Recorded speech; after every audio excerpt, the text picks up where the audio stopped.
아까 외교 얘기를 나왔습니다만, 이 외교에서 이제 가장 중요한 게 외교관 아니겠습니까? 그 외교관 중에 제일 그 큰 역할을 하는 게 대사예요. 나라의 얼굴을 대신하는 그 파견국의 대사로 가는 사람들이란 말이에요. 그래서 외교관의 꽃입니다, 사실은. 장관보다도 대사가 되는 거, 특히나 주미대사나 주중대사나 주일대사가 되는 것 자체가 모든 외교관의 꿈이거든요.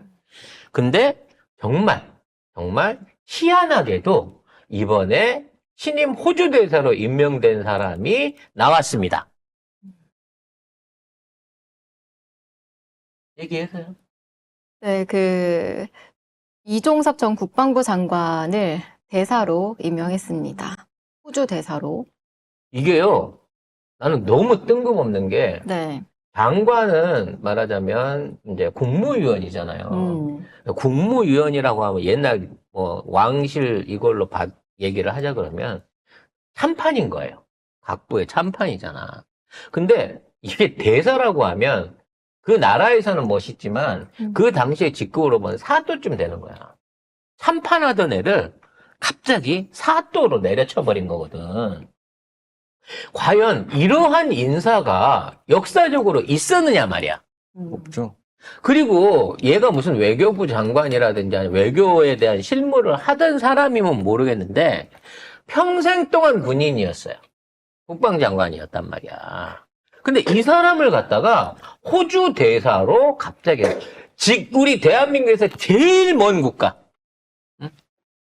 지리적으로 제일 먼 국가에 대사로 발령을 내버렸다는 거지. 더 문제는 지금 공수처에 이 사람이 이종섭 전 장관이 지금 입건이 돼 있어요. 최상병 문제 때문에 이거 외압 행사한 혐의로 이 사람을 보내려면 외무 공무원 신분이 아닌 자를 주재국 대사로 임명을 하려면 대통령이 특임 공관장으로 임용을 해서 외무 공무원 신분을 갖추게 해줘야 된다. 그러니까 외교원 이게 외교관 자격을 일단 특혜로 줘야 된다는 거지 그러니까 먼저. 대통령이 꽂았다. 이 꽂는 행위가 있었냐는 거지. 확인해 봐야 돼요. 아니 대통령이 임명한 거예요. 아니 그러니까 이 과정 중에 특임 외교관 자격을 먼저 주고 여기다 꽂았느냐는 거지 절차적으로. 아마 그런 절차가 있었다 그러면 외교부에서나 아니면 우리 언론에서 이종섭이 이렇게 해갖고 외교관 신분을 얻었네? 라고 하는 사전 징후에 대한 보도가 있었을 거예요. 근데 그런 것도 없이 갑자기 나는 그냥 갖다 꽂은 것 같아. 법적 절차를 완전히 개무시하고. 근데 그때 생각해보면 민주당이 지난 9월에 이 이종섭 전 장관하고 이 대통령실 관계자들을 직권남용, 권리행사 방해 이런 혐의로 공수처에 고발을 합니다. 그래가지고 뭐 신범철 국방부 차관, 유재은 국방부 법무관리관 뭐 중등등등 했는데 그 다음에 민주당이 한 게 이종섭 국방부 장관 탄핵 소추입니다. 그거 추진하고 있는 상황에서 이 사람이 탄핵 안 당하려고 사임을 하죠. 사표를 내요. 네. 그럼 받아주면 안 되거든요. 탄핵이 진행 중인 상황에선 사표를 받아주면 안 되는, 받아줬어요. 그리고 신봉자를 얹었죠. 그리고 호주로 이 범죄 혐의 있는 사람을 보내버려가지고 지금 이 사람 수사를 하기 힘들게 됐어. 그러니까 야, 얘네가 이 최상병 사건이 얼마나 이게 가장 제가 그 얘기했잖아요. 지금 이 대통령 탄핵을 시키는 데 있어서는 분명한 불법 행위와 그 다음에 사리 사욕을 챙겼다고 하는 그 명확한 증거가 필요하는데 직권남용을 통해 가지고 돈을 챙기거나 또는 직권남용 부당한 개입을 했다라고 하는 가장 명확한 증거는 양평 고속도로 건하고 그 다음에 이 최상병 사건 무마건이라는 말씀을 여러 번 드리잖아요.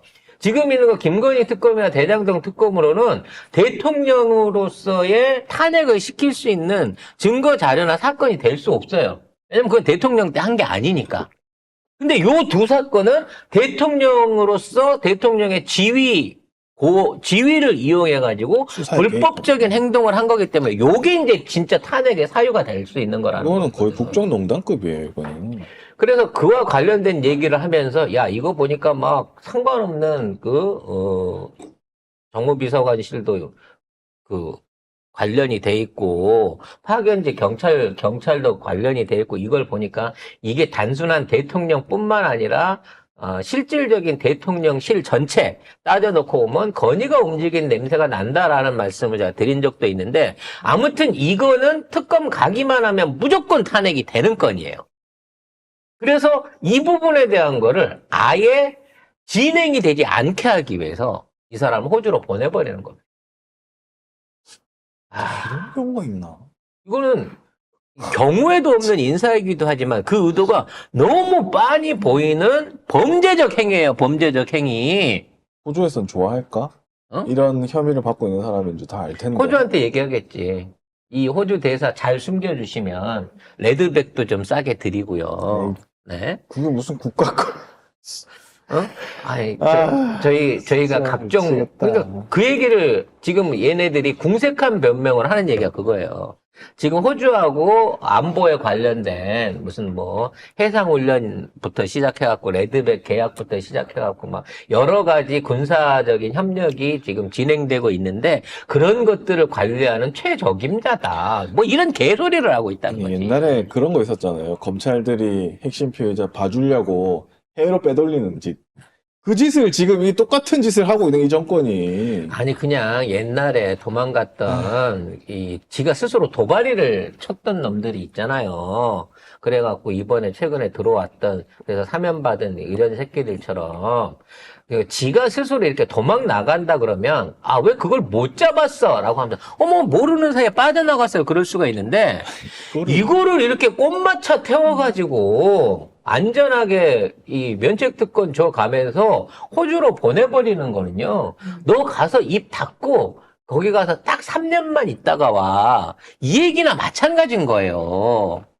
야, 어떻게 이렇게 하냐, 진짜. 정말 해도 너무하다라는 생각이 들고 지금 이제 민주당에서도 지금 이제 특검 발의를 지금 하고 있거든요. 새로.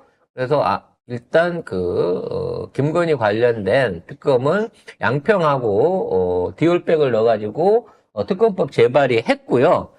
이걸 하게 된다고 하더라도 의결은 다음 회기 22기에서 할 수 있게 되겠죠. 그러면 추미애 국회의장 하에서 200석의 표를 갖고 이거를 올려가지고 개운하게 털어버릴 수 있을 걸로 기대를 합니다. 저희 댓글창에도 이거 이렇게 통과도 못 시키고 이거 지금 꺼내가지고 처리도 못 해줬냐라고 얘기하는데 지금 있는 거 도이치모터스만 다루고 특검하기에는 이 김건희하고 엮여져 김건희 가족 비리가 훨씬 더 크고 광범위하고 어마어마하게 많잖아요. 저는 지금보다는 22기 때 하는 게 저는 맞다고 생각해요.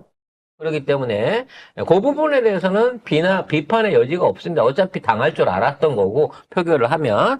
그래서 좀 더 업그레이드된 김건희 일가 특검 그리고 최상병 관련한 특검이 민주당 주도로 해서 이루어질 거고요. 이거를 제대로 해서 탄핵을 시키기 위해서는 무엇보다도 민주진영의 압승이 필요하다는 점을 다시 한번 확인하게 됩니다.